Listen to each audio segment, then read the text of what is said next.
Severe Winter Weather Information Station, 93 WIBC.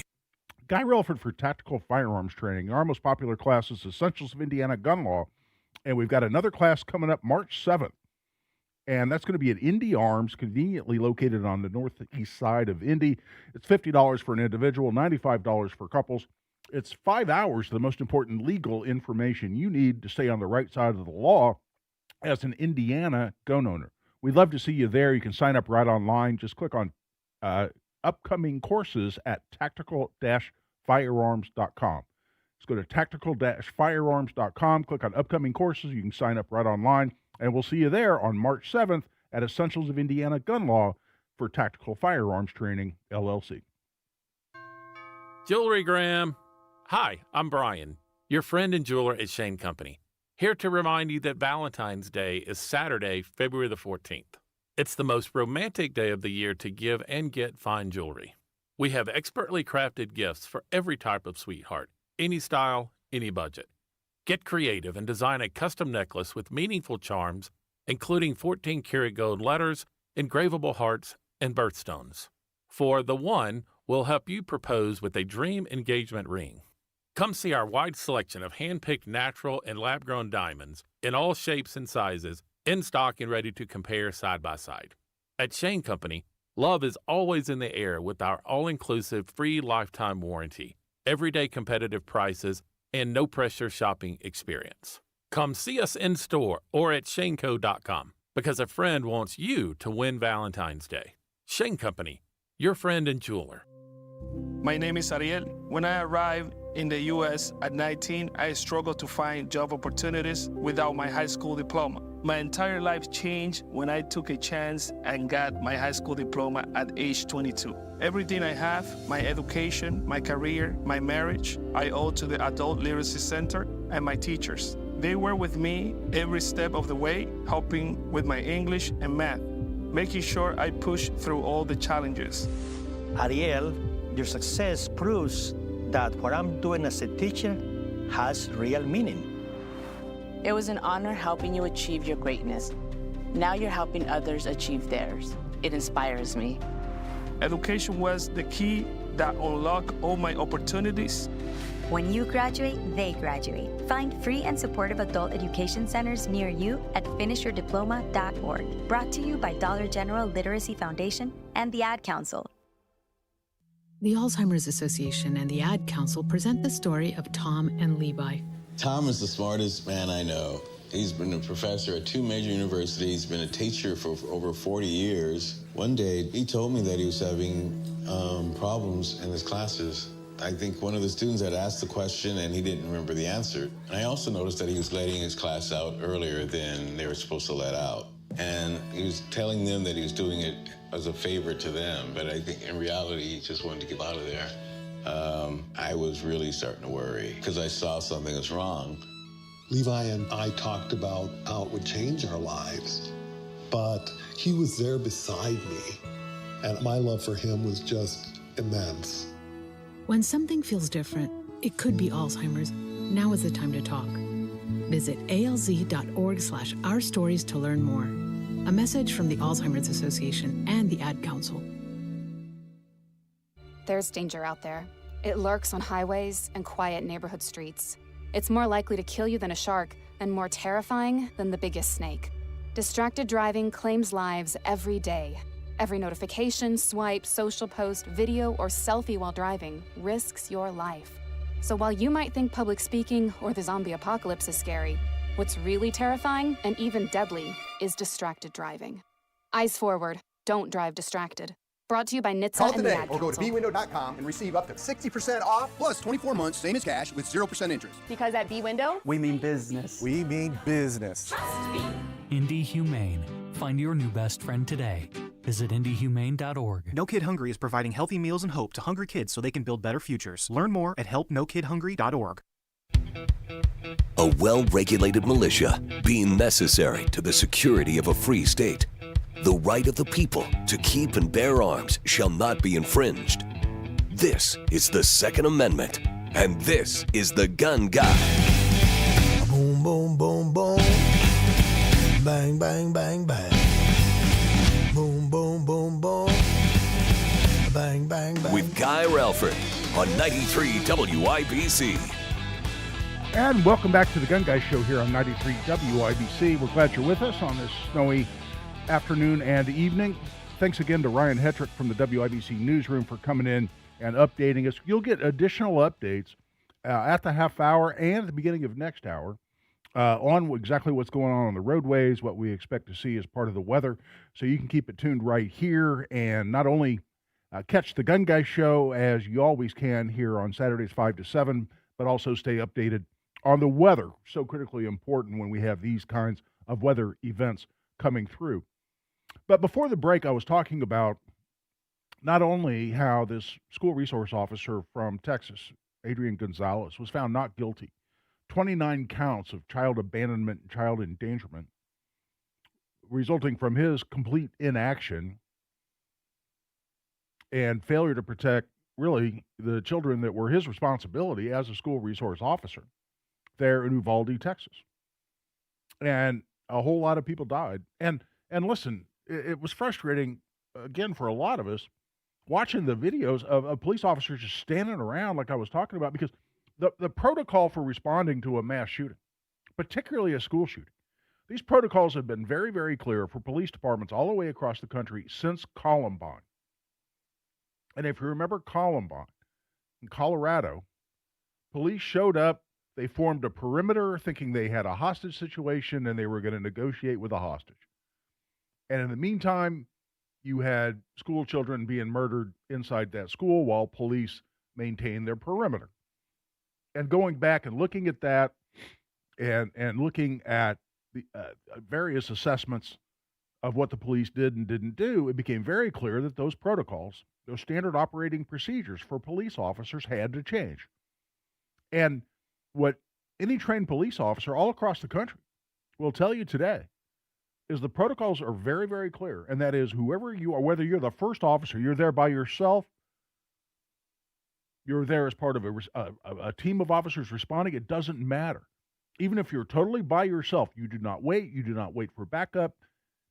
You do not wait to establish a perimeter. You do not wait for the SWAT team. Whoever shows up takes immediate action. You enter the school or other place where a mass shooting is happening, but certainly a school. You enter the school, you find the threat, you neutralize the threat. Yes, you can step over bleeding victims, as harsh and horrible as that sounds. Because the number one factor, the number one issue, the number one battle you're fighting is not only the bad guy with the gun, but time.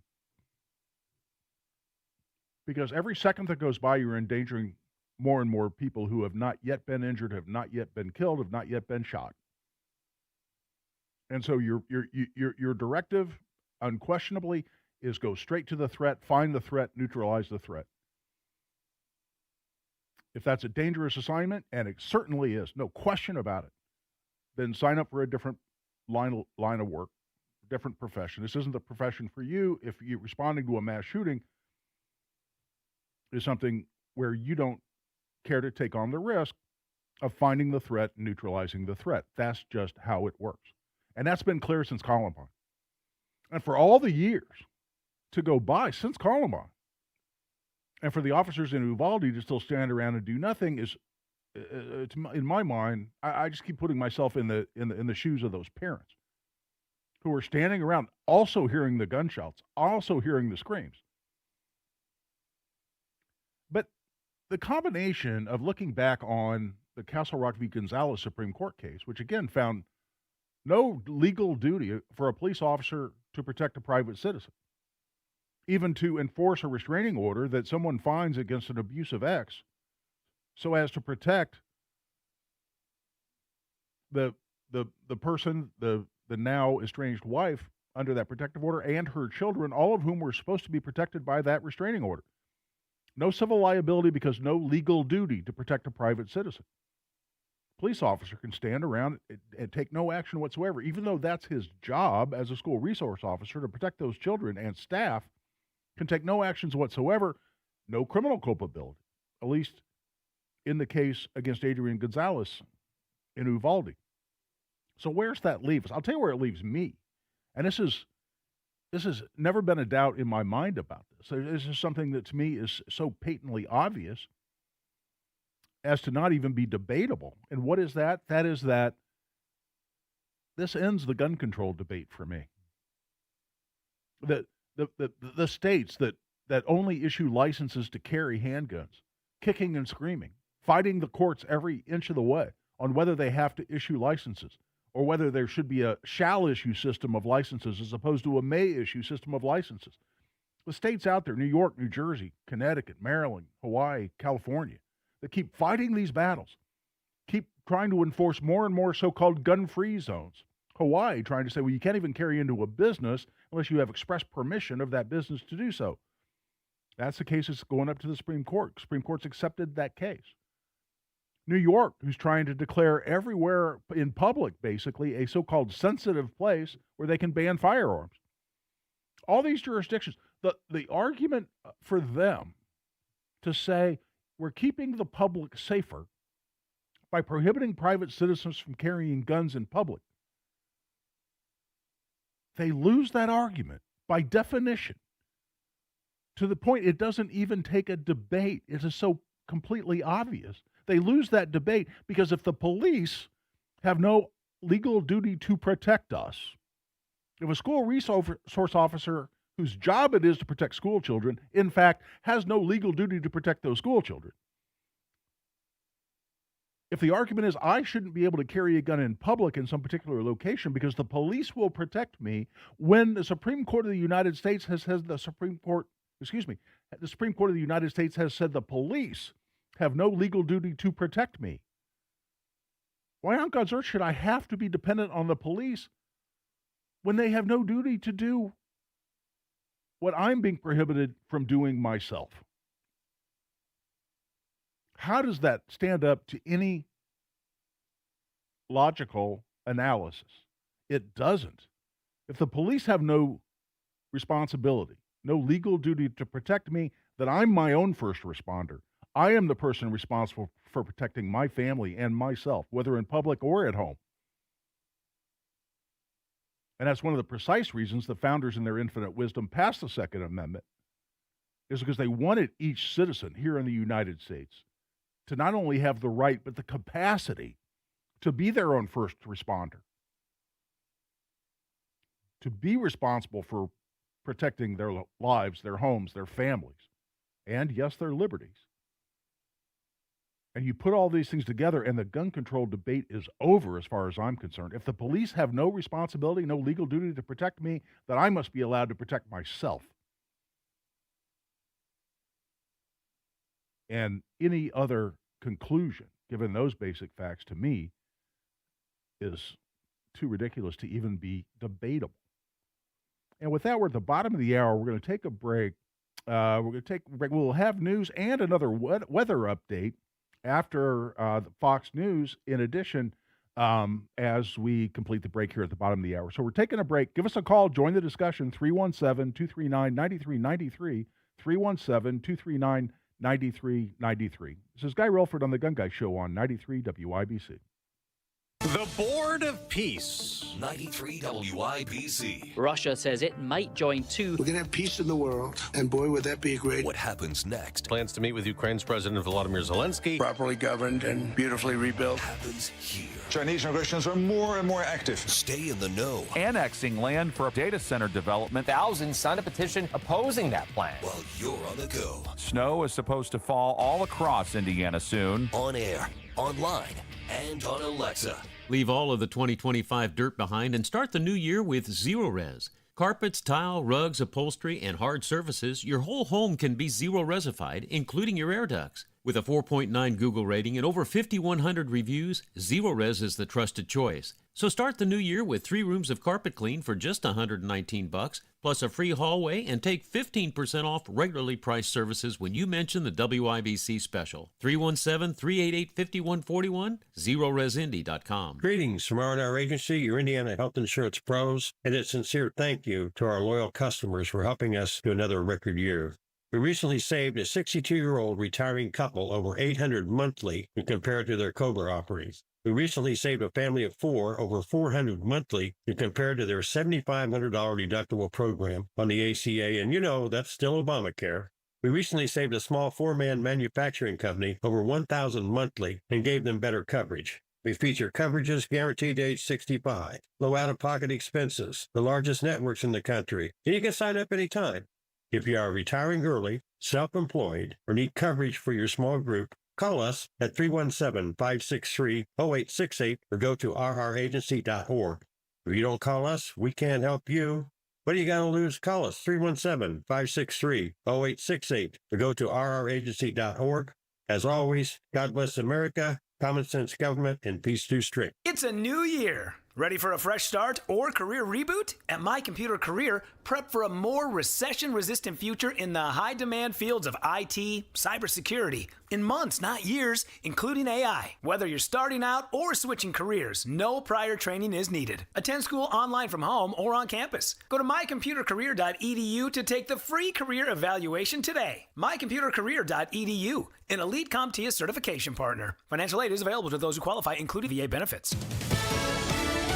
Fox News, I'm Carmen Roberts. Another fatal shooting in Minneapolis by a federal agent. Police Chief Brian O'Hara says the agent shot and killed a 37-year-old white man this morning who agents say was armed with a gun. Our demand today is for those federal agencies that are operating in our city to do so with the same discipline, humanity, and integrity that effective law enforcement in this country demands. About 1,000 protesters clashing with ICE and federal agents after the shooting. A massive winter storm's causing problems for about half the country as it moves from the plains to the northeast. Fox Weather's Mike Seidel's in Oklahoma. We're 40 degrees below average. We've had anywhere from 2 to 4 inches of snow from phase 1, but phase 2 is still on the way. That's for tonight into tomorrow morning. America's listening to Fox News.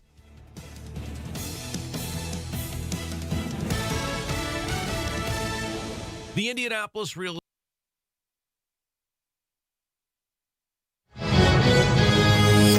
This is a severe weather alert from the Chapman Heating and Air Conditioning Storm Desk. Good afternoon again from the WIBC Storm Desk. Jarrett Lewis, extended coverage of this winter storm that has made its way to Indiana this evening. The National Weather Service says a winter storm warning will remain in effect until 7 a.m. on Monday. Nearly the entire state is included in that warning. NWS is also updating the expected snow totals for the central part of the state. They're saying anywhere from 7 to 10 inches of snow is likely. In southern Indiana, a foot of snow could fall this weekend. The forecast making people rush to the grocery store before they're snowed in. There seems to be plenty of things out there, and they were in there stocking the products as the shelves were emptying, so it seemed to be fine. Just a little crowded. Sarah stocking up on the necessities, while Scott is remembering the last time the state was expecting something this serious during the winter months. I lived through blizzard of 78. In northern Indiana, they actually found complete semi-buried in a snowdrift. I was only about 8 years old, so I don't remember really much being sighted on TV or anything. State leaders are encouraging folks to stay home if it's not totally necessary to get out and drive. If you must travel,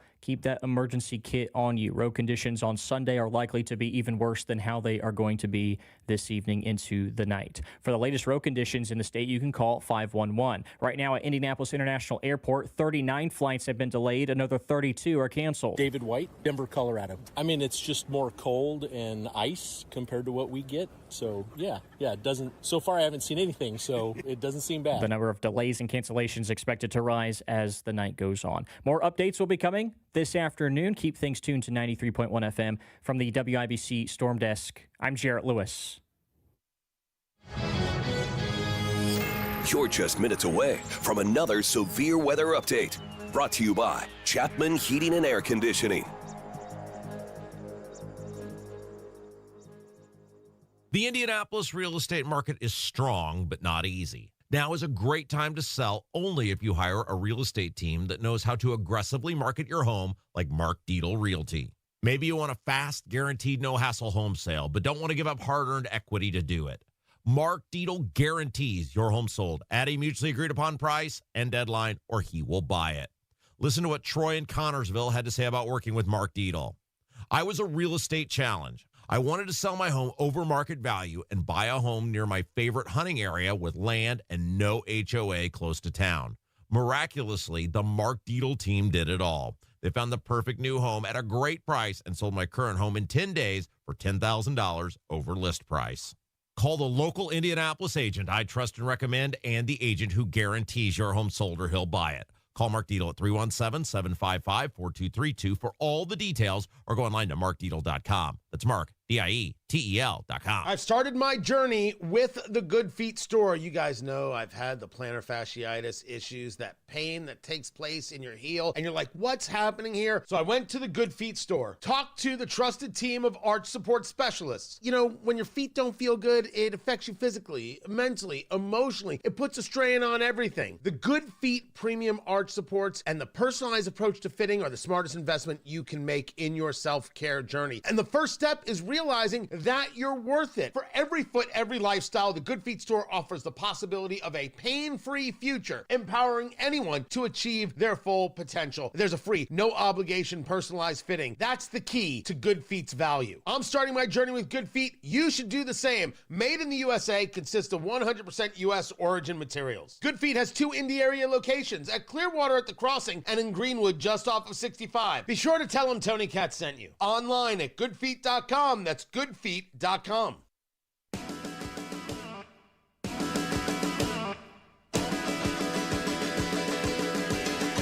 The Second Amendment. This is The Gun Guy with Guy Relford on 93 WIBC.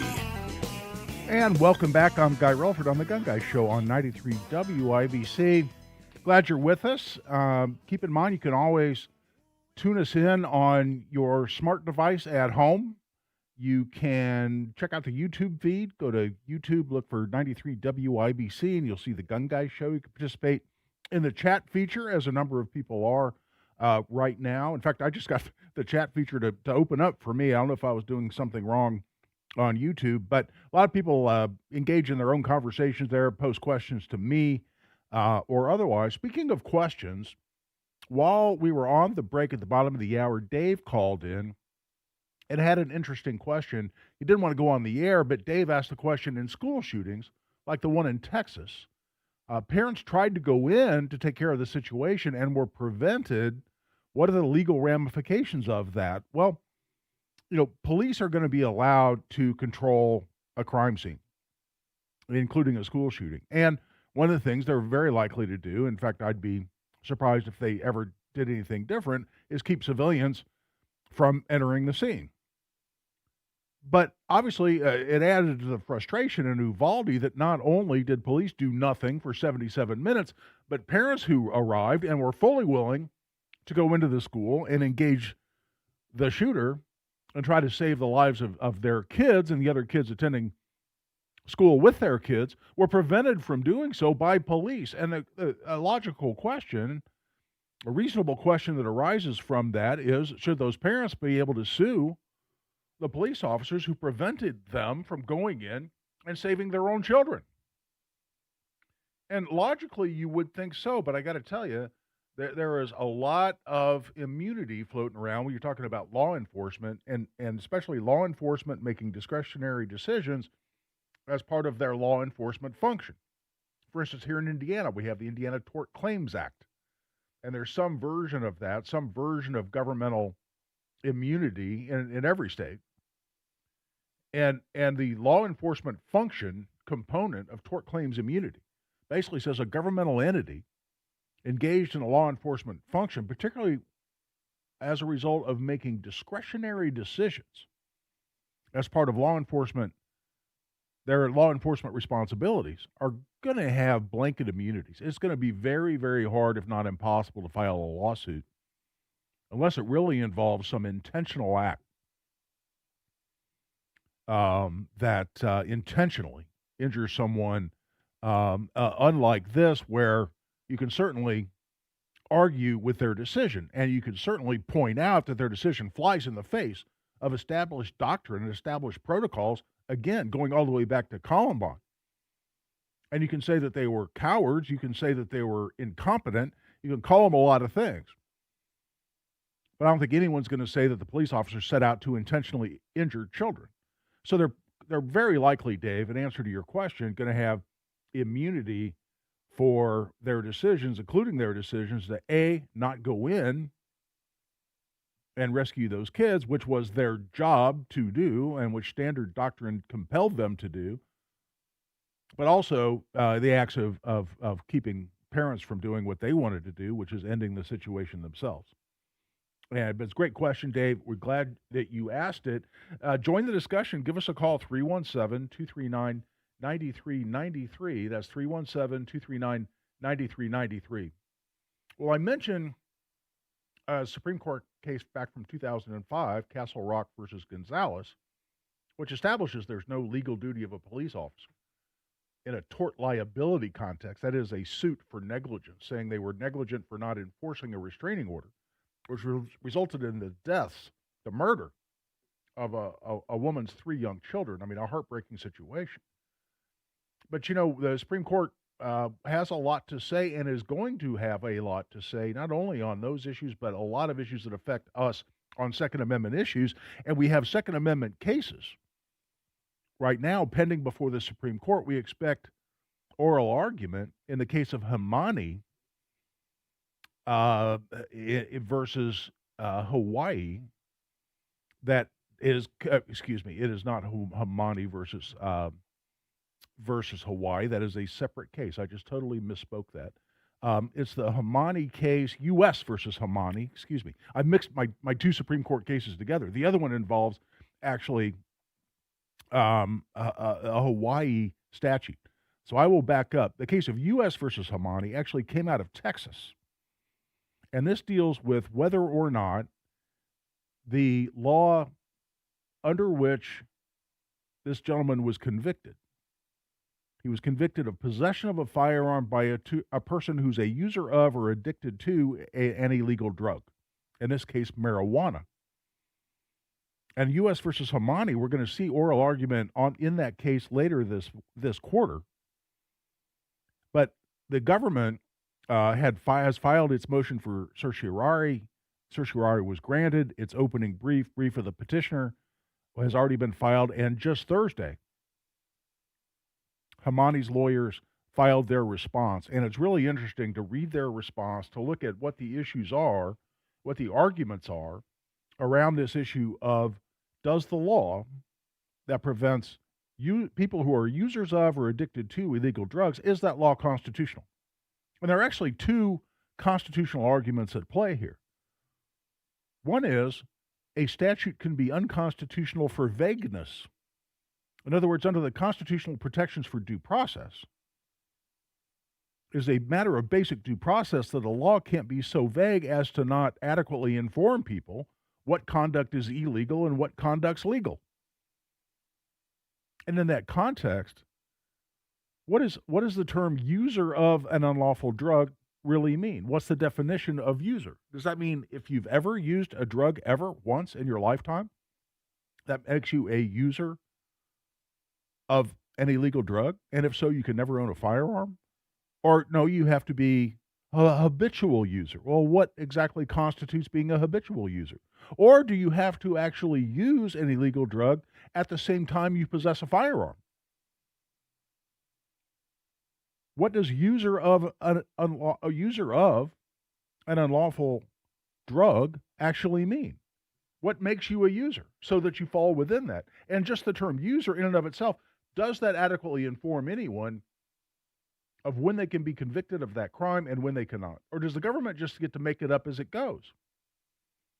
And that's the whole constitutional argument, specifically that a statute is is unconstitutional for vagueness, because it simply doesn't inform a person of reasonable intelligence of what conduct's legal and what's not. And how can that not be true when we have something so vague as the term user of an unlawful drug? Now, again, it says user of or addicted to. Hamani wasn't prosecuted on the theory that he was addicted to marijuana. He was prosecuted and convicted because he admitted to being an occasional user of marijuana, specifically 2 or 3 times a week. The government said, well, that's enough. You're a habitual user. Well, the word habitual is not in the statute. So there's the argument of unconstitutionality based on vagueness. Then separately, even if it's not unconstitutionally vague, it violates the Second Amendment. Specifically, it's not consistent with the text, history, and tradition of the enforcement of firearms in the United States going back to the time of the founding. And under that test, text, history, and tradition, as clearly laid out in the Bruin decision from a couple of years ago, the Supreme Court said that's the test. It's not some risk-based analysis. It's not some weighing of governmental interest versus extent of infringement. It's none of that. It's no balancing test. There's no discussion of layers or levels of scrutiny. It's just an analysis of, is the regulation consistent with what the Supreme Court, or excuse me, what the Constitution says? That's text. What's, in this case, the Second Amendment say? That's the text. And then history and tradition go back to the time of the founding. Can you find an analog? Can you find a law that was deemed to be constitutional and deemed to be consistent with the founders' intent behind the Second Amendment at the time of the founding, to say, well, the founders thought this was okay, this analog, this comparative law or statute. And so this law later on, now in 2026, must be okay too, because it's consistent with the history and tradition of the regulation of the Second Amendment, again, going back to the time of the founding. Well, what were the laws in place at the time of the founding with respect to depriving someone of their right to possess a firearm based on their use of an intoxicant? And a lot of the laws at issue involve alcohol, as you might guess, from the time of the founding. What are the arguments there? We'll get into all of that. We come back for a little bit of a short segment here in the next segment after this break. Let's take a break. We'll take your calls as we always do, 317-239-9393. This is Guy Relford on The Gun Guy Show on 93 WIBC. New Year's resolutions come and go. Big Ten wins, you earn those. Dorn in the corner. Bingo! Big Ten basketball means tougher defenses, louder buildings, and zero margin for error. Coach Darren DeVries has the Hoosiers ready for the work. Our mindset has to be, regardless of shots falling, our defense has to keep us in the game. Up next, IU versus Purdue, Tuesday at 9. No fluff, no filler. Hoosier basketball on 93 WIBC. Guy Relford for the law offices of Guy Relford. You know, one thing we do at the office that we enjoy doing, we do a lot of, is restore the Second Amendment rights of people who may have lost them.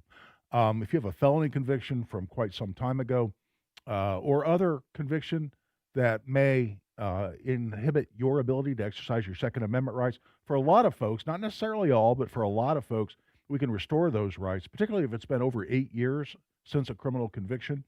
Then a lot of felonies can be expunged off your record and your rights can be restored. We'd love to talk to you about that, if that may apply to you and whether your rights can be restored. You can contact us through the website. Just go to relfordlaw.com and you can click on Contact Us, leave us an email, or have the phone number and give us a call at the office during the week. It's relfordlaw.com.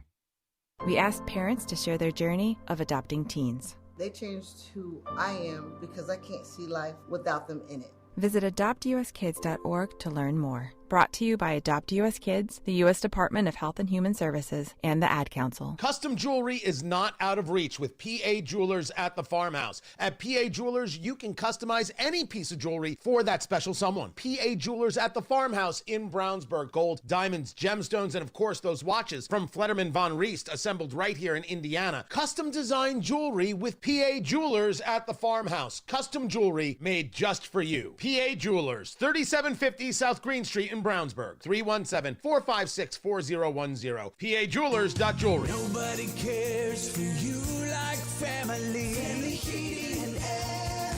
We set out to be the very best of the best, and the past couple years we've actually achieved that. For all of the state of Indiana, we've been awarded the Dealer of the Year award twice now. Unlike other brands, that only gets handed to one dealer every year, and we're very proud to have won that twice. Put the best to work for you at FamilyHVAC.net. Family Heating and Air is your trusted local independent American Standard heating and air conditioning dealer. Hi, my name's Robin Fletcher. I've smoked for 46 years. I went to a seminar in March 27th and seen Mark. My best friend came with me. We both went to it, and neither one of us smoked a cigarette in almost 7.5 months. I took my 3 sisters and my brother-in-law and my sister's best friend and them went. None of them have smoked a cigarette, and I want to thank you from the bottom of my heart. Thank you. My name is Jen Carpenter. I went to a Mark Patrick seminar, the Stop Smoking, and it worked. A friend of mine also went, and he still no longer smokes, and it was just amazing. Lose weight or stop smoking with hypnosis, guaranteed. Only $59.99. Don't just cut down, but stop smoking once and for all, or your money back. Stop the cravings and stop smoking for good. Stop Smoking Hypnosis begins at 8 p.m. on Thursday, January 29th at the Holiday Inn Express and Suites in Noblesville, or at 2 p.m. on Saturday, January 31st at the Holiday Inn Indianapolis Airport. Registration 30 minutes before. Sign up today at markpatrickseminars.com. That's markpatrickseminars.com. A new year means great new lease deals from Great Lakes Honda of Fishers. Lease a 2025 Accord Hybrid Sport for $279 a month or a 2026 CR-V LX all-wheel drive for just $269 a month. Your choice for only $4,999 down. Make the most of the new year at Great Lakes Honda of Fishers. Tax not included with approved credit through Honda Financial. In-stock new Hondas only, not combinable with other offers. $10K a year, all fees, taxes, and first payment due at signing. Lease offers require qualifications for Honda loyalty. Offer ends January 31st, 2026. See dealer for details. Don't miss Heart live at Fisher's Event Center Saturday, March 15th. Experience an unforgettable night of legendary hits. Get your tickets now at WIBC.com. Now would ya, Barracuda?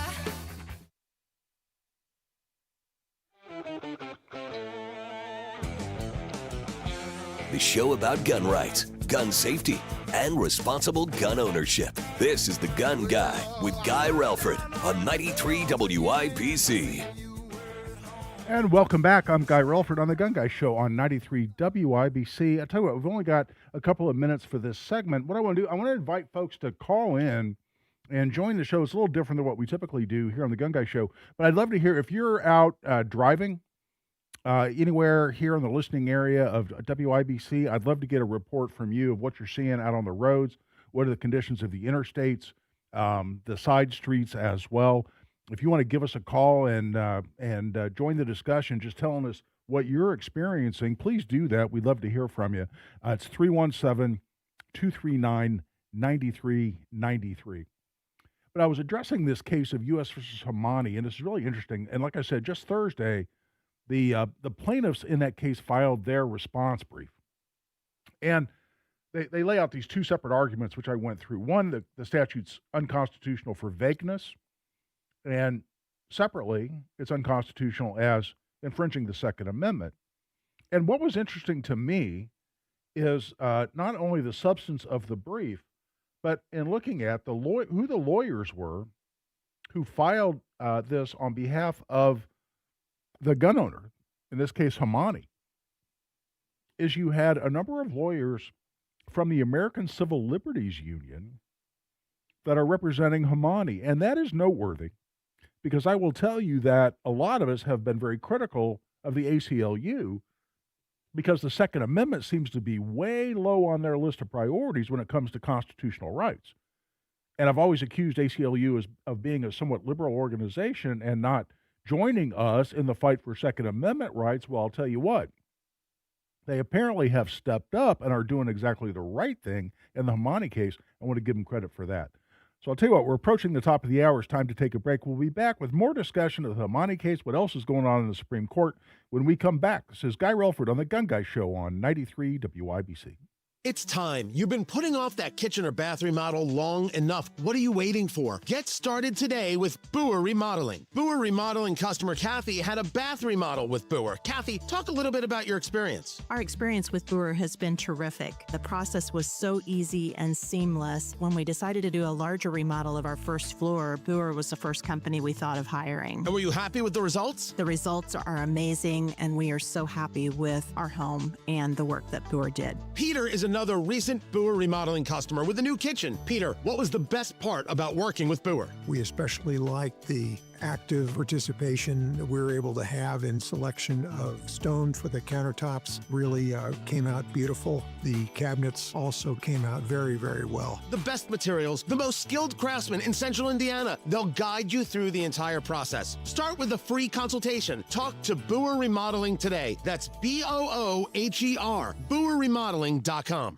You've worked hard to save for retirement. Is your financial advisor working just as hard? Find out with Greg Ayler, Sunday mornings at 7 on WIBC. Every 15 seconds, someone is diagnosed with cancer. If it's happened to you or someone you love, the American Cancer Society can help at every step of the journey. Visit cancer.org today. Find the path to recovery that works for you. Learn more at cdc.gov/stopoverdose. Farnsworth Metal Recycling, a familiar face in Indy.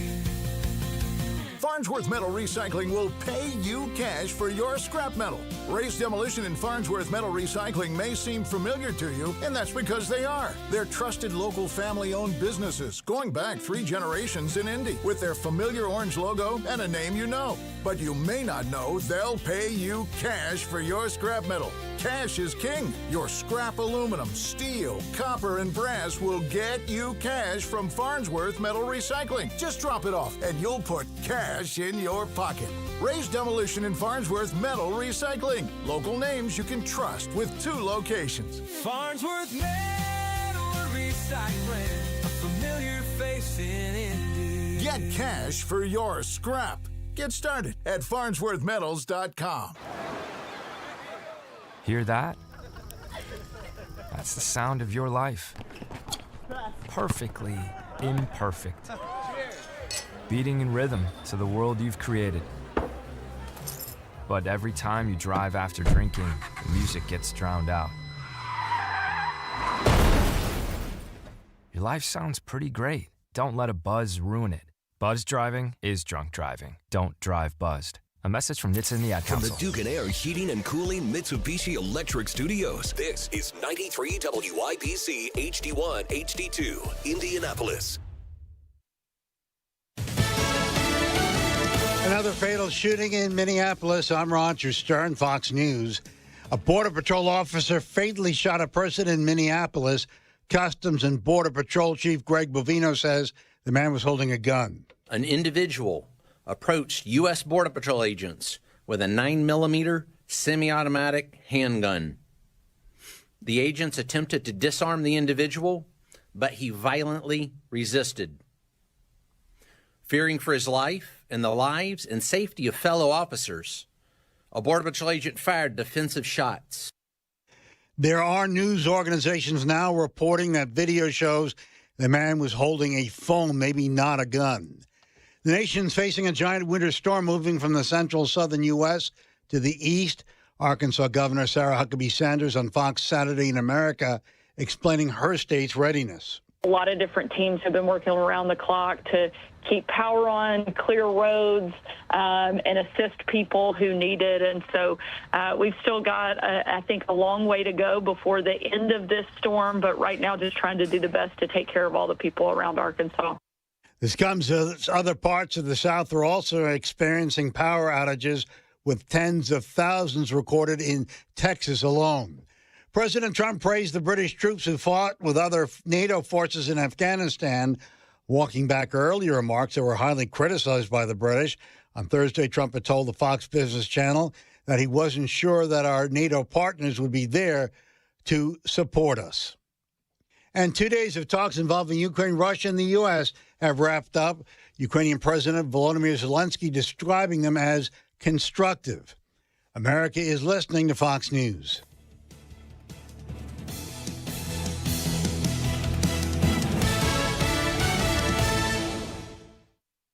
Hello, everyone. everyone. This is Ainsley Earhart. Thank you for joining me for the 52-episode podcast series, The Life of Jesus. Neil McDonough portrays Jesus. Stacy Keach, Sean Astin, Michael York, and Kristen Bell provide the voices for some of Jesus' notable followers. A listening experience that will provide hope, comfort, and understanding of the greatest story ever told, The Life of Jesus. Make sure to spread the word. Listen and follow now at foxnewspodcasts.com or wherever you listen to podcasts. From the Fox News Podcasts Network. This is Jason Chaffetz from the Jason in the House podcast. Join me every Monday to dive deeper into the latest political headlines and chat with remarkable guests to hear their take on American life, politics, and entertainment. And don't forget, there's always somebody doing something stupid somewhere. Listen and follow now at foxnewspodcast.com or wherever you download podcasts. Must listen to podcasts from Fox News. 93 WIBC Mobile News. On the level, on the go.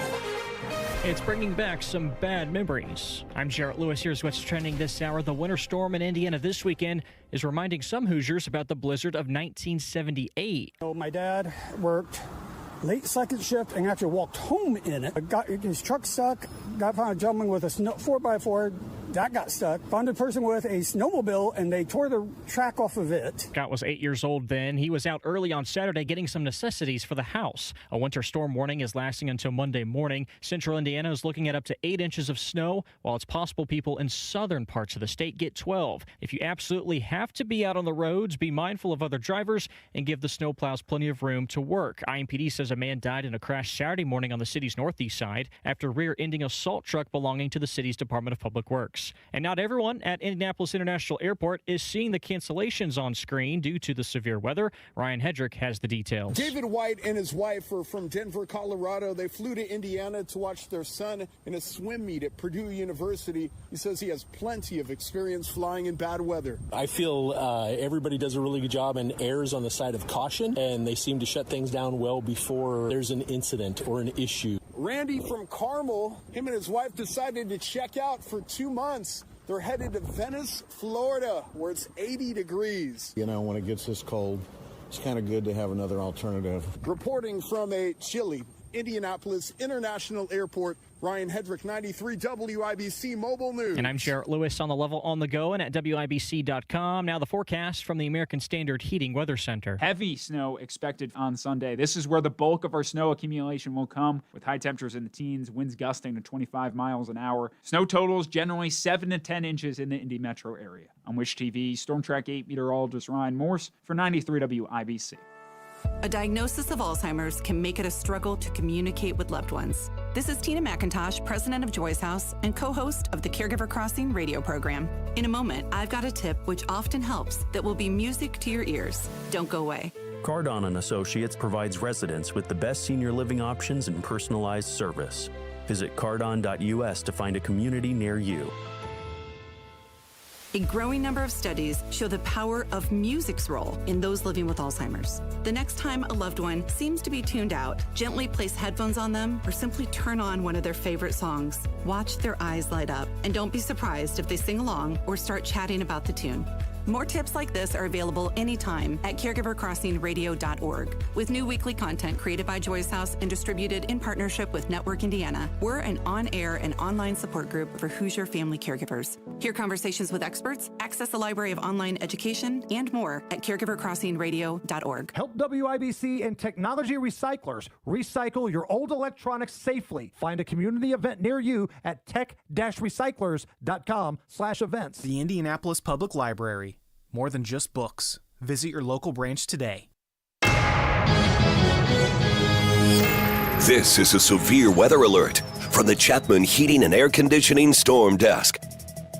And welcome back. This is Guy Relford here at 93 WIBC. And before we continue with the Gun Guy Show, Ryan Hedrick, the 93 WIBC newsroom, has come back into the studio here. And Ryan, you're hearing more, not only from the National Weather Service, but NDOT as well, correct? Yeah, so actually Marion County now has issued the lowest level travel advisory that we could be placed under. There's certain levels, and this one means that routine travel and activities may be restricted in certain areas. This was issued by the county, not NDOT. And I'm clicking on the advisory map right now. And there are several levels of travel advisory. Again, this is the lowest one. The red is the warning. That's the highest one. But I expect the travel advisories to evolve as the snow falls. I mean, in the last couple of hours since you got here, what time did you get to the station? 4 o'clock or something like that? About 4, yeah. Yeah, I can't even see my car out there anymore. I mean, I can't tell which one is mine because there's a bunch of cars, colors similar to mine. But yeah, the roads are getting bad, Guy. So what do we expect again here into the evening and tomorrow, right? What's National Weather Service telling us now? So the National Weather Service has actually upgraded their accumulation forecast to anywhere between 8 inches to a foot. And that can vary based on like blowing and drifting conditions. Now, we're not going to get the lake effect like they do up in northern Indiana near South Bend and stuff like that. But this is going to be a drier, puffier type of snow, according to David Beechler at the National Weather Service that I talked to. It's not going to be the wet, clumpy snow, so you're not going to get like the real slippery road conditions. But as the temperatures drop overnight, and if roads are untreated, obviously it's going to be problematic if you're driving in it.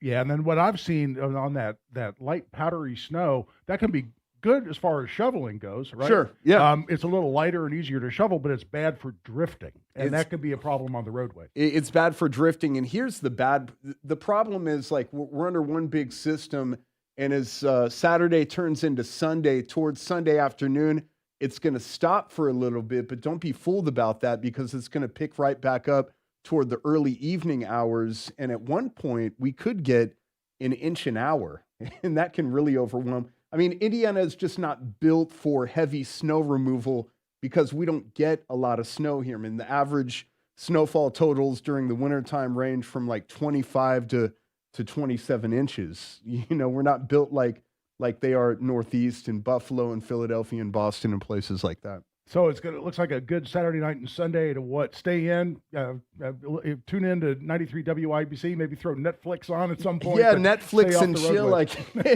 I had dinner plans, but those went out the window at about 6 o'clock when they hit the travel advisory. So.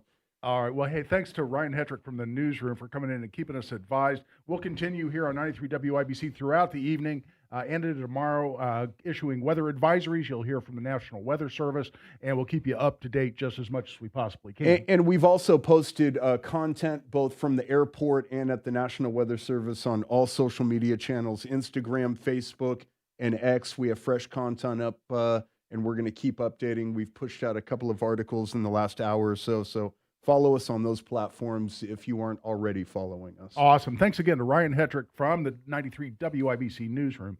And with that, let's continue with the Gun Guy Show.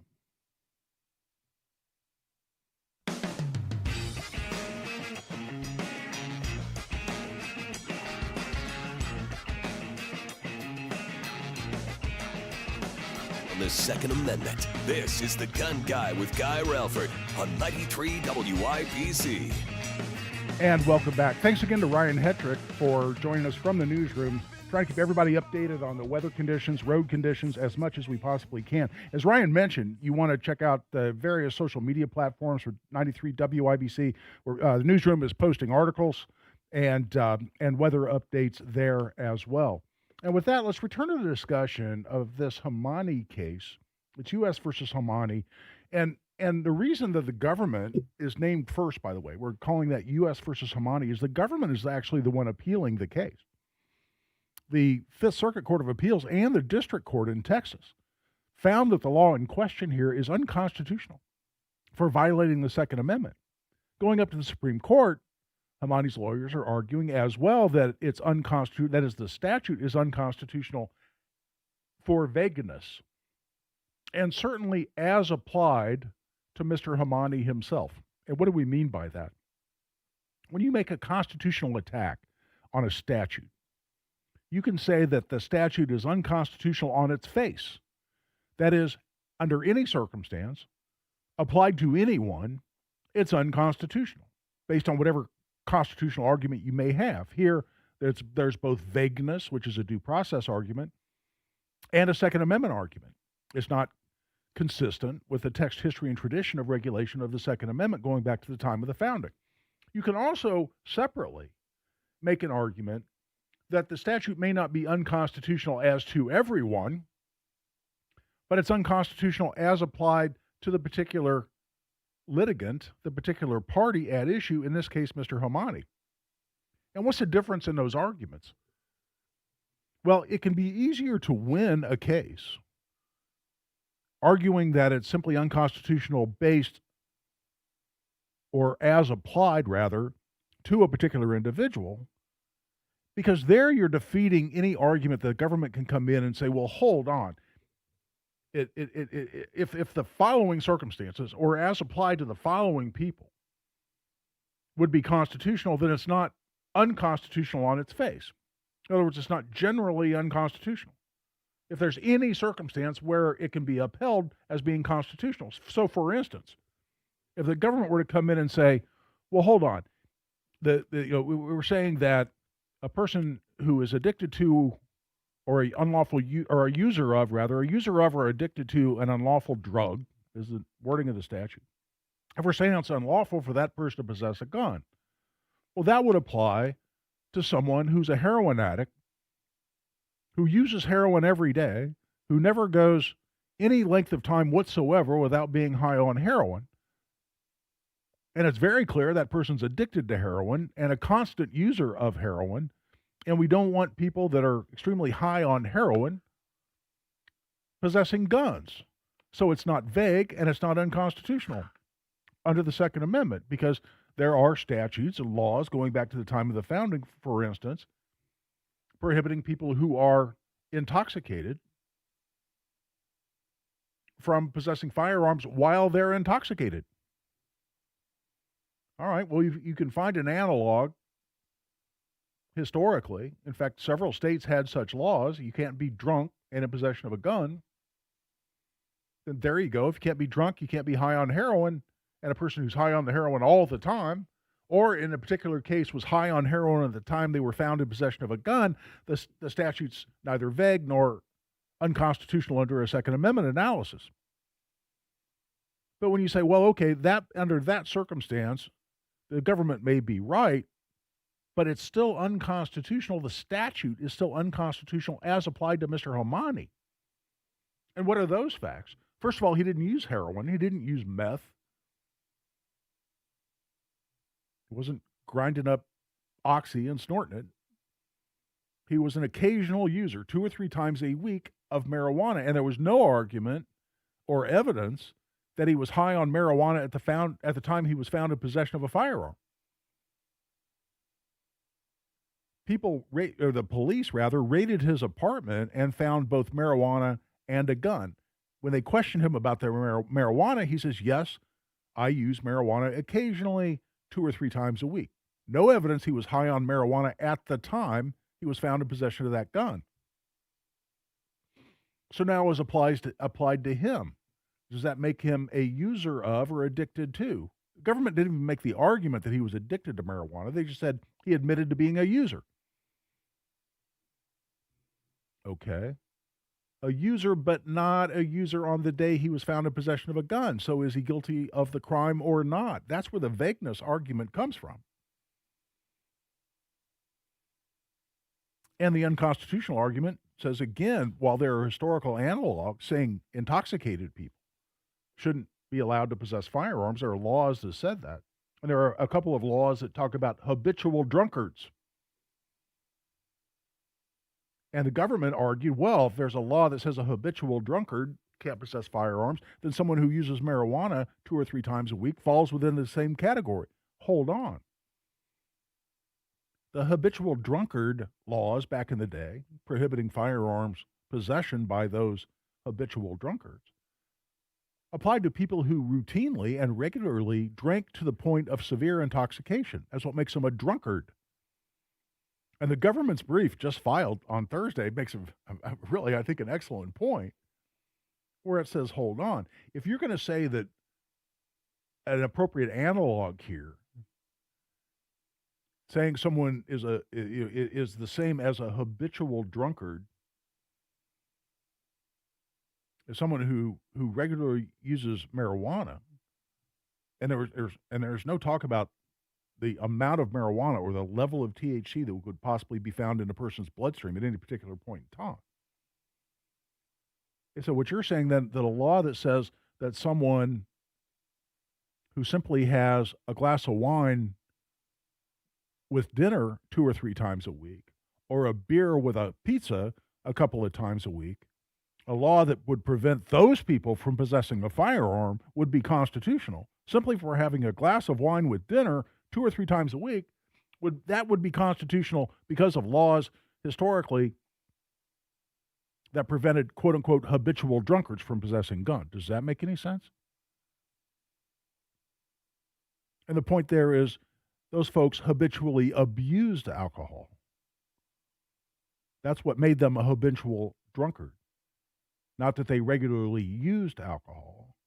And the Homani's lawyer's brief actually goes on to say, if you were going to say it was constitutional to deprive people who simply had the occasional glass of wine or beer, that would have eliminated the ability to possess firearms from a majority of the people who wrote the Constitution. I think that was a compelling argument. But with that, we'll see. The case is set for argument probably in March. But since the government's brief was just filed yesterday, I was glad to see the ACLU on the brief for Mr. Homani on the side of the Second Amendment. ACLU has not been very active in Second Amendment litigation. They seem to love the First Amendment, the Fourth Amendment, and about every other amendment in the Bill of Rights, but they've been very, very quiet, if not hostile, towards Second Amendment issues, in my experience anyway, and they have stepped up, and they're on this Homani case, and I'm damn glad to see it. I'd like to see ACLU right in there shoulder to shoulder with groups like Gun Owners of America and the Second Amendment Foundation and NRA and other pro-gun rights groups who are in there fighting in the courtroom to win these battles. We have ACLU in there as well. That can only help. And with that, we're a little past a quarter hour. We'll take a break. This is Guy Relford on The Gun Guy Show on 93 WIBC. The Board of Peace. 93 WIBC. Russia says it might join too. We're going to have peace in the world, and boy, would that be great. What happens next? Plans to meet with Ukraine's President Volodymyr Zelensky. Properly governed and beautifully rebuilt. Happens here. Chinese negotiations are more and more active. Stay in the know. Annexing land for data center development. Thousands signed a petition opposing that plan. While you're on the go. Snow is supposed to fall all across Indiana soon. On air, online, and on Alexa.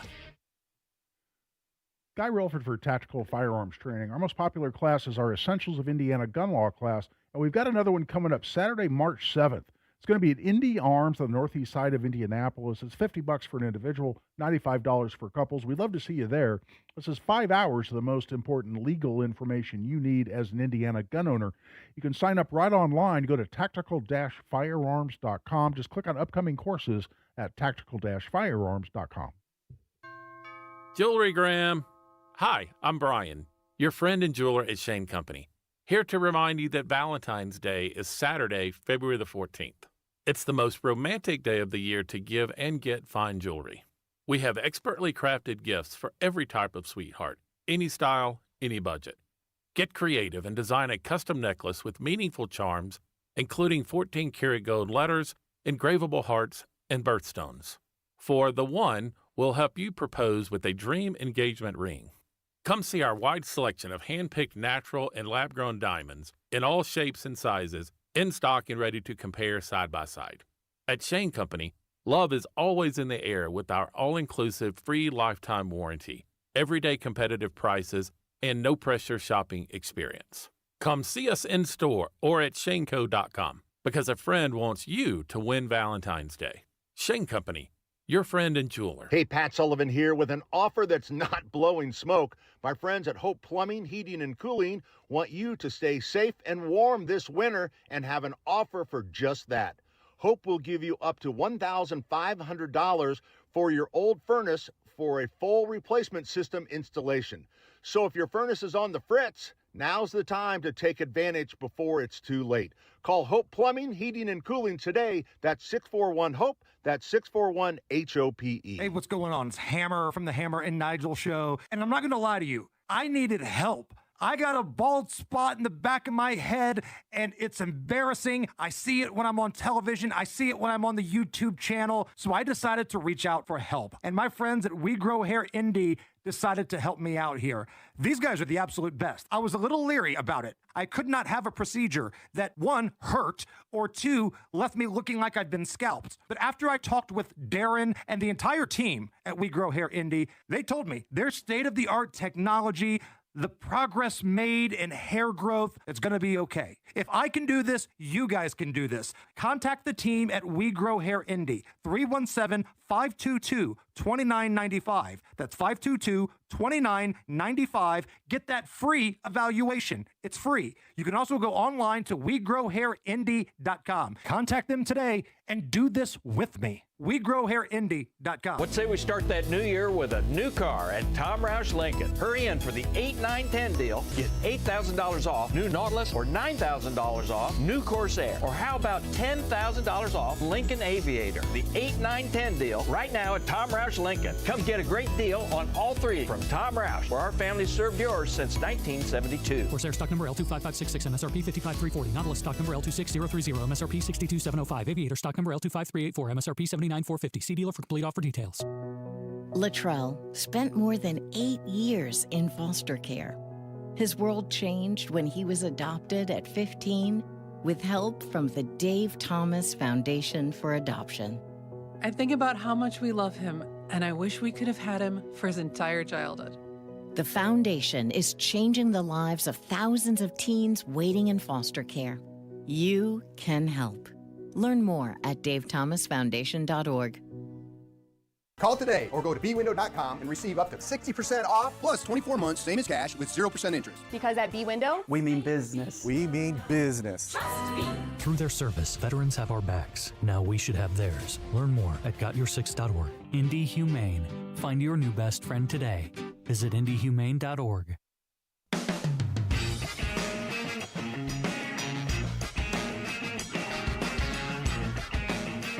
Your rights, your responsibilities, your guns. This is The Gun Guy with Guy Relford on 93 WIBC. And welcome back. I'm Guy Relford on The Gun Guy Show on 93 WIBC.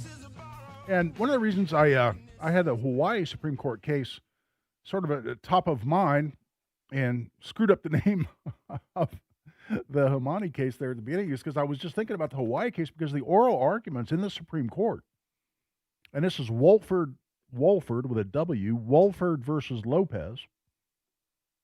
Oral arguments were just Tuesday in the U.S. Supreme Court. And this is the case involving Hawaii statute that says you cannot carry a gun onto private property, such as a business, unless you have the prior express approval and permission of the building owner. In other words, the building owner could be completely ambivalent to whether you carry a gun there or not. But if they haven't expressly given you permission to carry a gun there, then you're breaking the law in Hawaii and you go to jail. And where does this come from? Why did Hawaii pass such a law? Well, Hawaii was one of the states that had to go kicking and screaming to issue licenses to its own residents to carry handguns at all. And then they had a May issue system that resulted in damn few people ever getting handgun licenses. And when the Supreme Court in the Bruin decision threw that out, they said, listen, there is a constitutionally protected right to carry a gun in public. And states that have this May issue system where some bureaucrat gets to scratch his chin and decide who and doesn't have, who does and who doesn't have a compelling enough need to carry a gun in public so as to justify the issuance of a warrant, that those schemes, those May issue schemes that involve some evaluation of need by government officials, those are unconstitutional. That's what the Bruin case said. But then in some language in the Bruin decision that states like New York and Hawaii have jumped all over, the Supreme Court said, but by the way, while we're holding that there is a right to carry a handgun in public for self-defense, defense of your family, we are not saying that all restrictions on that right, such as prohibitions of guns in sensitive areas, and they mention schools and the like, that we're not saying those prohibitions are also unconstitutional. So they mentioned sensitive places. And I get it. You know, there's a federal Gun-Free School Zones Act. We have a law here in Indiana, and a lot of states have a similar act, so you can't have a gun on school property, subject to certain exceptions. And we have exactly such a law here in Indiana. And the Supreme Court's saying, okay, as to those sensitive places like schools, we're not saying that those laws are unconstitutional. So what did states then, like New York, and it was their law that was in question and found to be unconstitutional in the Bruen decision, that is their law establishing a may issue system for issuing licenses based on need and sort of a subjective evaluation of need by government officials. That law was found to be unconstitutional. So states like New York read that decision. They said, aha, sensitive places, I know what we'll do. We'll just label every damn place a sensitive place. So they started listing by statute, by local ordinance or otherwise, what areas they considered sensitive places where you couldn't carry a gun. And what they clearly attempted to do is establish so many sensitive places out in public that you couldn't ever carry your gun in public, because you'd eventually enter a sensitive place and be subject to arrest. And along the same lines, that's exactly what Hawaii did. And one of the sensitive places that Hawaii decided to identify was any business, privately owned business, unless the owner had given you prior express consent. So someone sees you in a Walmart carrying a gun or a restaurant, and a police officer come up to you and say, I need to see the prior permission that you obtained from the building owner here prior to your entry into these premises in possession of a gun. And unless you could come across with that prior permission, boom, you're violating the law, you go to jail. Well, that law, and whether that is consistent with the Bruen decision and therefore constitutional, was argued just Tuesday in Wolford versus Lopez. This is the 20th. You know what? 20th may likely have been Monday now that I think about it. No, it was the 19th. 19th was Monday. Tuesday was the 20th. So anyway, argued Tuesday.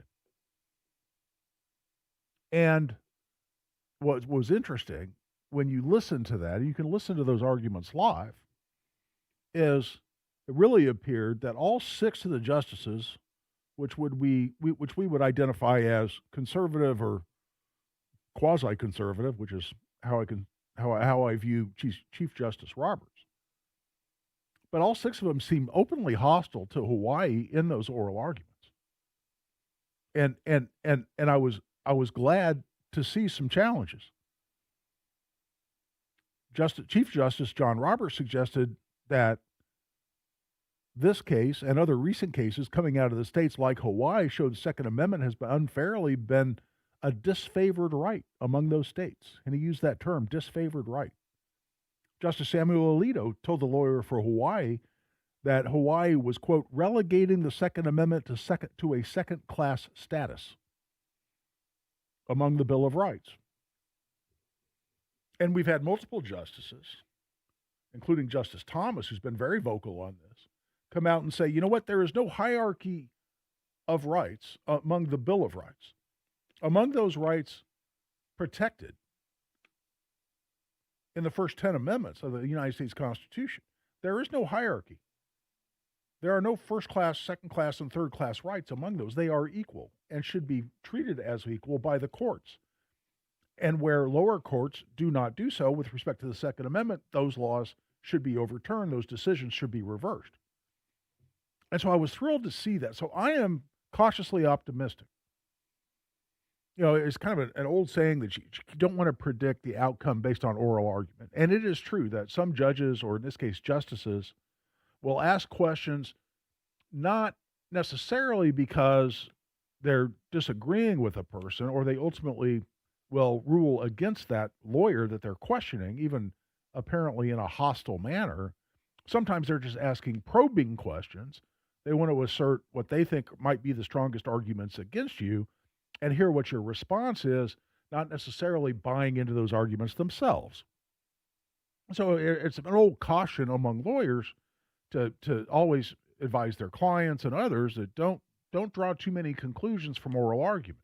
But sometimes it's pretty clear writing on the wall, and I think this oral argument we just saw on Tuesday falls in that category.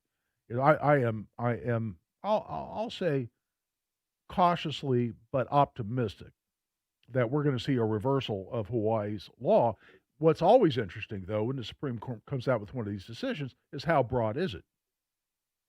And will we get what we consider to be an objectively reasonable definition that can be applied across the board to what is and what is not a sensitive place? In other words, will we just get a decision that said, you know what, every business in Hawaii that hasn't given someone express permission to possess a firearm is not a sensitive place? That's not what we meant when we ruled in the Bruin decision, talking about laws prohibiting guns in sensitive places are okay.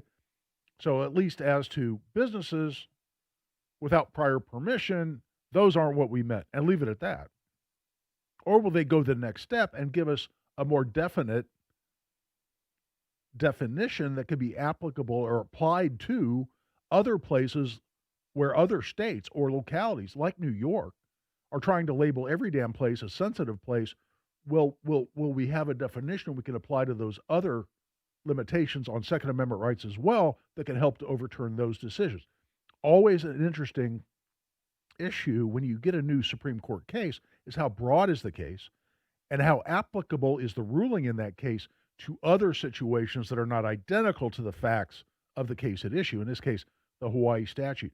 That, I think, is what's going to be interesting. But I think here in the next 3 months, you will see, maybe a little longer than that before they actually issue a decision. But when we see a decision in this Wolford case coming out of Hawaii, I think you'll see that sensitive place restriction in Hawaii be overturned, and then we'll see how broadly it can be applied. With that, we're a little past the bottom of the hour. Let's take a break. This is Guy Relford on The Gun Guy Show on 93 WIBC. New Year's resolutions come and go. Big Ten wins, you earn those. Norton in the corner. Bingo! Big Ten basketball means tougher defenses, louder buildings, and zero margin for error. Coach Darren DeVries has the Hoosiers ready for the work. Our mindset has to be, regardless of shots falling, our defense has to keep us in the game. Up next, IU versus Purdue, Tuesday at 9. No fluff, no filler. Hoosier basketball on 93 WIBC. Daisy was abandoned by her family and placed in foster care at 15 years old. Her life was full of uncertainty. She thought she'd never have a permanent place to call home. Before I was adopted, I felt like I wasn't enough. I had this hole in my heart, and I never knew what I needed to patch that hole. But when my mom asked to adopt me, that hole was closed. It feels so normal now to say that I'm a part of this family. I am surrounded by love. I feel safe. And that hole inside of me is gone. I am whole. I'm finally enough just as I am. The Dave Thomas Foundation for Adoption is changing the lives of teenagers at risk of aging out of foster care. Like Daisy, every child deserves a permanent, loving home. You can help. Learn more at davethomasfoundation.org. Every child deserves the best teachers, facilities, and academic programs to set them up for success both now and in the future. At Milton Hershey School in Hershey, Pennsylvania, we make that a reality for children from qualifying families who are looking for greater opportunities. Milton Hershey School enrolls students from pre-K through 12th grade from across the United States to live and learn on a beautiful state-of-the-art campus with all costs covered. Students who are accepted to Milton Hershey School have access to a top-tier education, along with health care, meals, housing, and fully funded career pathways to pursue whatever they're passionate about, from performing arts to internships to coding. Students can even accrue up to $95,000 to continue their education after high school, thanks to the generosity of chocolatier Milton Hershey and his wife, Catherine. Are you looking to set your child up for success or know a child who could benefit from Milton Hershey School? Learn more at mhskids.org/admissions.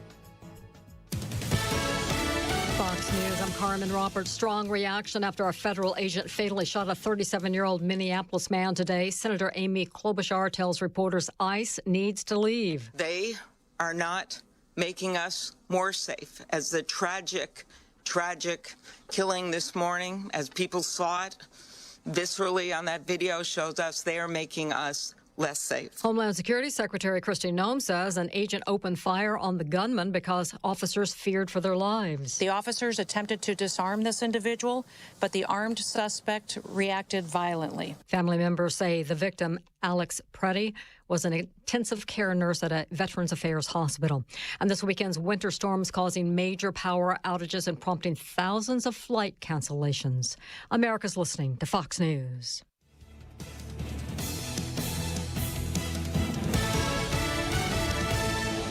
Join us every Friday right around 5:50 for Beer Sample Friday. Brought to you by Thompson Furniture and Mattress in Columbus, home of free delivery within 75 miles of their store. Hey, if you're looking to sell or buy, now is the time. Call real estate expert Mark Dietl. Troy in Connorsville admits he was a real estate challenge. Wanted to sell his home over market value and buy a home near his favorite hunting area with land and no HOA close to town. Mark Dietl and his team did it all. They found the perfect new home at a great price and sold the current home in 10 days for $10,000 over list. And it's the guarantee that separates Mark Dietl from the competition. Mark Dietl guarantees your home sold at a mutually agreed upon price and deadline, or he will buy it. No long-term contracts. You can cancel at any time. Nobody does it better than Mark Dietl. Contact him today, 317-755-4232. 755-4232, or go to markdietl.com. That's Mark, D-I-E-T-E-L, markdietl.com.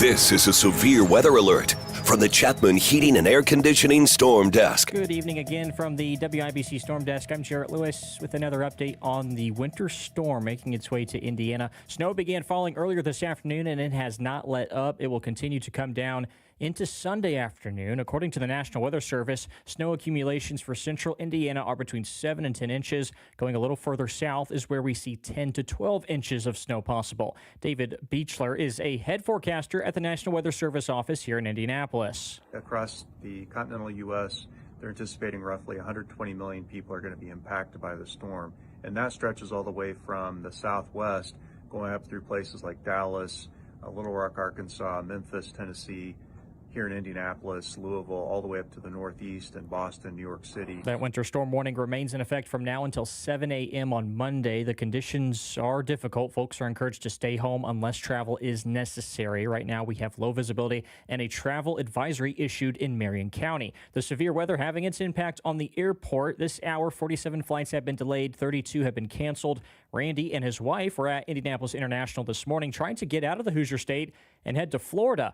He said this weekend reminds him of the blizzard back in 1987. I remember the tires and the cars being stuck or frozen in the ice, and everybody trying to get a 12-pack of beer before the liquor stores ran out. Again, the snow not letting up until Sunday afternoon. Tomorrow's conditions expected to be worse as this system moves across the Midwest and into the eastern part of the country. President Trump has also approved emergency declarations for about a dozen states, including Indiana. For the latest road conditions in the state, don't forget you can call 511. Reporting from the WIBC Storm Desk, I'm Jarrett Lewis.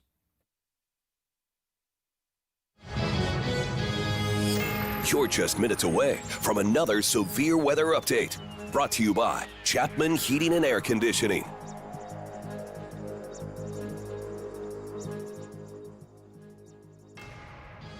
A new year means great new lease deals at Great Lakes Honda of Fishers. Stop by today and make the most of the new year at Great Lakes Honda of Fishers. See dealer for lease offer details.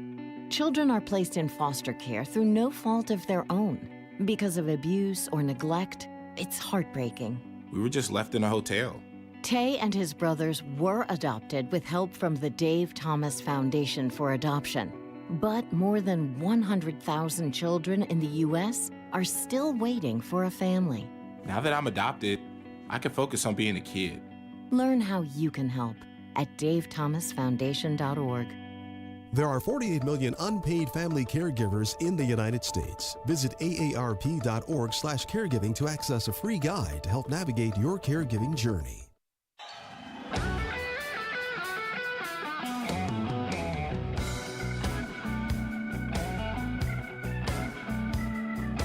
Now you've got a gun guy. Guy Relford on 93 WIBC. And welcome back. I'm Guy Relford on the Gun Guy Show on 93 WIBC. And producer Gavin, do I understand we have a caller, Jeff, on the line? Let's go right to the phone lines. And Jeff has been waiting for a while. Jeff, welcome to the Gun Guy Show. Are you there, Jeff? There. Yep. I am. Can you hear me? Sure. What you got? Hey, Guy. Hey. Listen, you've been to Hawaii, right? I have not been to Hawaii. Hawaii and Alaska I have not been to. Other than that, I've been to all the continental United States, but I've not been to Hawaii, no. Well, I have a couple times, and I'm going to say something. In the first place, thank you for everything you do for our Second Amendment in the United States of America. And I would ask you, no, it's okay. It's okay. It's well-deserved for you. Thank you, my friend. Absolutely. I've been there a couple times, and I've actually listened to KHVH on every night, listening because I can pick up the George Norrie store, which I can, the show that runs in the middle of the night, but I can catch it, right, 5 hours behind us, so I don't have to stay up all night. But everything that I hear from them is so democratic. It's like, why do we even have them as a state? I mean, no offense to Hawaii, no, but I mean, everything that they do is so democratic. It's incredible when you listen to the regular news there.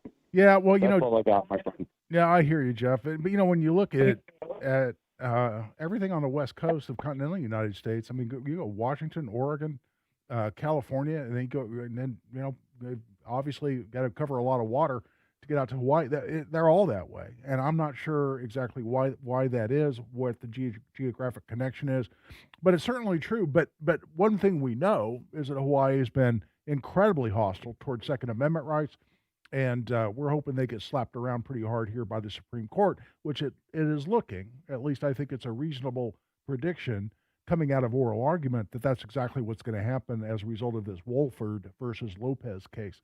I think we've got Patrick also on the line. Patrick, welcome to the Gun Guy Show. Thanks for all you do. I do appreciate you. Sure, buddy. My question is say you talk about alcohol and drugs before you use of a gun. You stumble across three guys in an alley get ready to rape a woman or something, and you use your gun. So, the only thing that should be justifiable is that justifiable or not? Well, I'm sorry, I'm not sure I understand the question. So you've encountered three guys in an alley, right? And they're going to mug you or attack you in some way? Mug me, or they're ready in the process of getting ready to rape somebody, or and you got a buzz going on, but you have your gun. Oh, I see what you're saying. So is the yeah. fact that you've been drinking, does that affect your ability to defend yourself or defend somebody else? In this case, someone who may be getting raped. Yes, sir. Yeah, no, and I'll just apply Indiana law here. And listen, Indiana is interesting on this issue of alcohol use and gun possession, because in Indiana, there is no law in Indiana that says it's illegal to possess a gun while you're consuming alcohol or even while you're intoxicated. Even though, again, as was just argued in the Supreme Court, there appear to be historical analogs for such a law, and there certainly are such laws in other states. Indiana doesn't have a law that says it's illegal to have a gun while you're intoxicated. Or in a establishment that serves alcohol, or even while you're consuming alcohol. In addition, there's no law that says if an act to defend yourself or defend a third person is otherwise justifiable, you somehow lose that justification because you have some level of alcohol in your system, including being intoxicated. So you mentioned, perhaps having a buzz on, quote unquote, but you're walking through an alley, someone's about to be raped. Now, having recited what the law is and is not in Indiana, does that mean I think it's a good idea to get intoxicated while you're carrying a gun? Well, of course not. And I would never advise to do so. In fact, I've been teaching gun safety courses for a long time. I wrote in my book, alcohol and drugs are a bad idea. In this case, alcohol and gunpowder don't mix, is what we've always said over the years. At the same time, if you happen to have had a few cocktails and you're carrying a gun and you come across a situation or you're confronted with a situation where the use of force would otherwise be justified, you don't lose that justification. What is potentially dangerous, and listen, I've had a lot of cases over the years I've defended, things like criminal recklessness with a deadly weapon or intimidation with a deadly weapon. Those are all felonies. Or pointing a firearm, which is another felony. A lot of times people, under the effects of alcohol, exercise poor judgment. And when they exercise poor judgment, then they do something which can easily be accused of being a crime because they did something they probably would not have done because they would have exercised better judgment had they not been drinking alcohol. So you certainly, I think, increase the likelihood you're going to do something illegal. But if what you did was illegal, if what you did was legal had you been sober, it's also legal if you happen to have some level of alcohol in your system. Like I said, if it's otherwise justified, it's still justified after you've had some cocktails.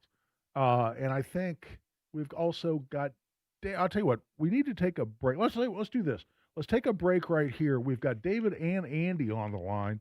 Let's take a break here at the 3/4 hour. We'll come back so we can get both you guys in here on the show. So show some patience here with us, if you would, over the break. We'll be right back. This is Guy Relford on the Gun Guy Show on 93 WIBC.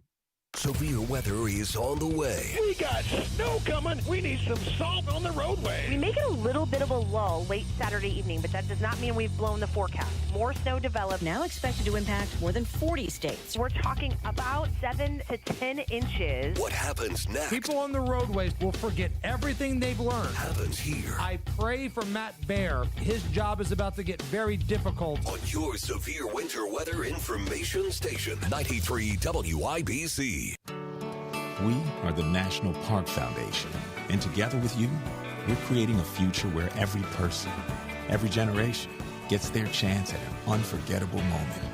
Learn more at nationalparks.org/foundation. Lose weight or stop smoking with hypnosis, guaranteed or your money back. Only $59.99. Destroy unwanted cravings, late night eating binges, boredom eating, stress eating. Also destroy your desire to smoke without cravings, irritability, or weight gain, or your money back. Hypnosis, January 29th at the Holiday Inn Express and Suites in Noblesville. Weight loss at 5:30 p.m., stop smoking at 8. And January 31st at the Holiday Inn Indianapolis Airport. Weight loss 11 a.m., stop smoking at 2. Register at markpatrickseminars.com.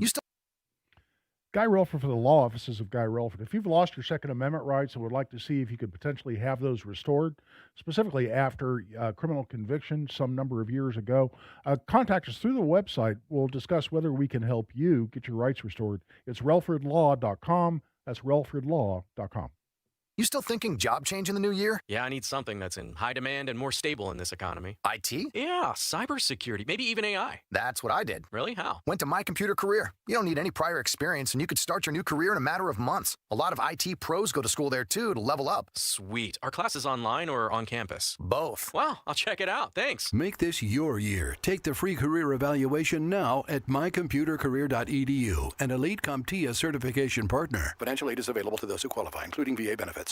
Career changers, including veterans and active duty service members. Your transition starts here. Go from GI to IT in a matter of months. Become a certified cyber warrior with training at My Computer Career. Cybersecurity specialists are in high demand, offering IT pros great opportunities and a rewarding lifestyle while protecting our people, liberty, and treasured institutions from cyber threats. Deploy your career in IT today at mycomputercareer.edu/CWP, an Elite CompTIA certification partner. VA education benefits are available to those who qualify. That's another amazing run by Team USA. Mom, think I'll be on Team USA one day? Well, I'll take this one. What?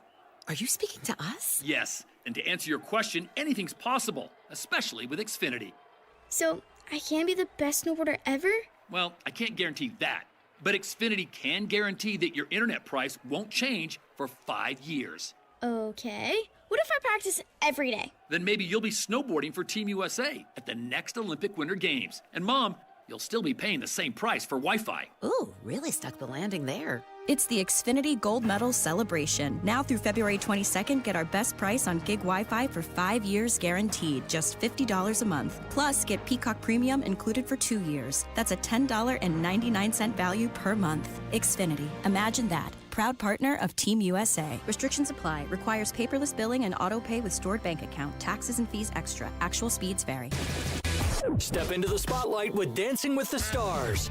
Catch the live show at Old National Center Wednesday, February 25th. Reserve your seats and tickets today at WIBC.com.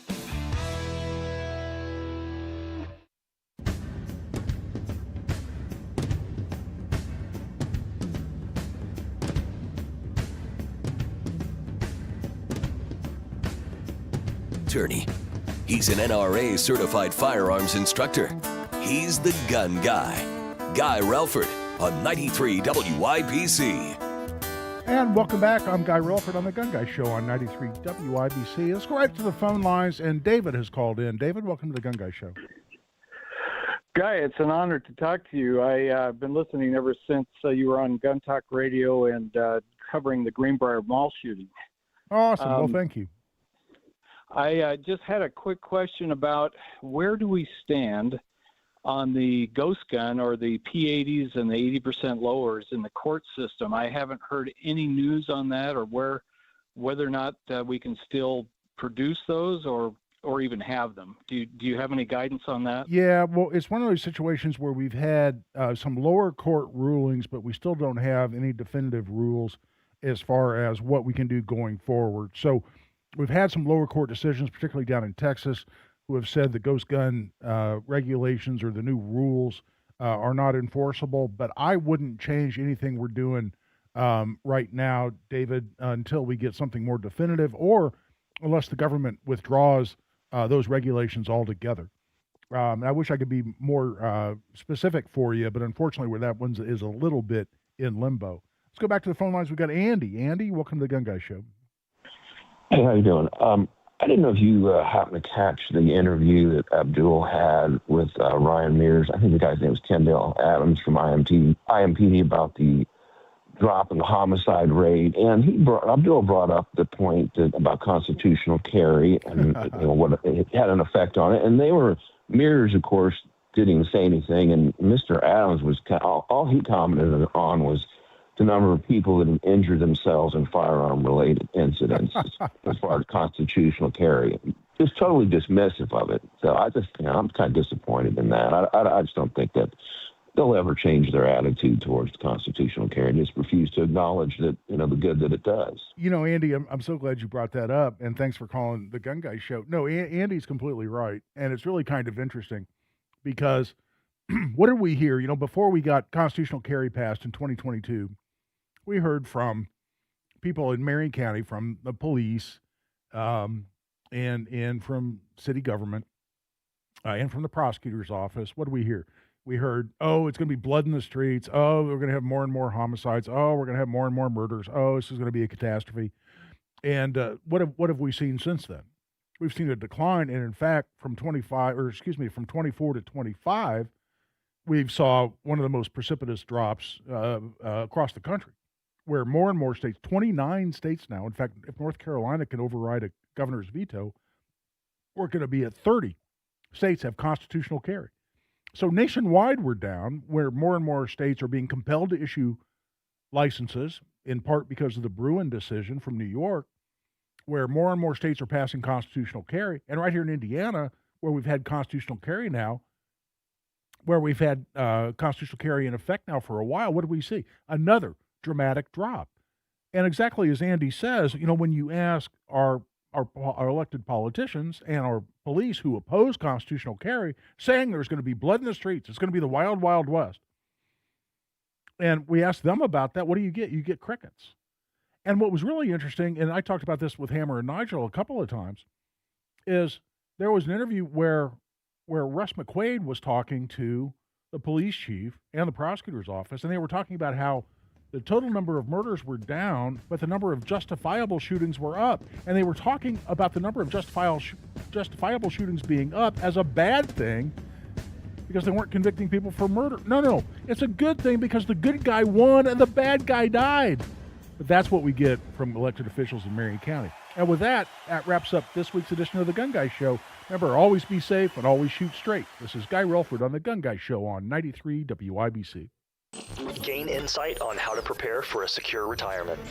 In our younger years, we want as much growth and accumulation as we can muster. Take advantage of a free discovery call, 877-524-2677, 877-524-2677. It's important for you to understand what that's going to look like later on. And tune in to the Absolute Retirement Planning Show with Will Gonzalez, Sundays at 9 a.m. right here on 93 WIBC. Staying connected shouldn't be a struggle, but for many Hoosiers who are deaf, hard of hearing, deafblind, or have a speech disability, everyday phone calls can be frustrating. That's where Relay Indiana comes in. Relay Indiana is a free statewide service that helps people communicate over the phone by connecting callers through specially trained relay operators. They make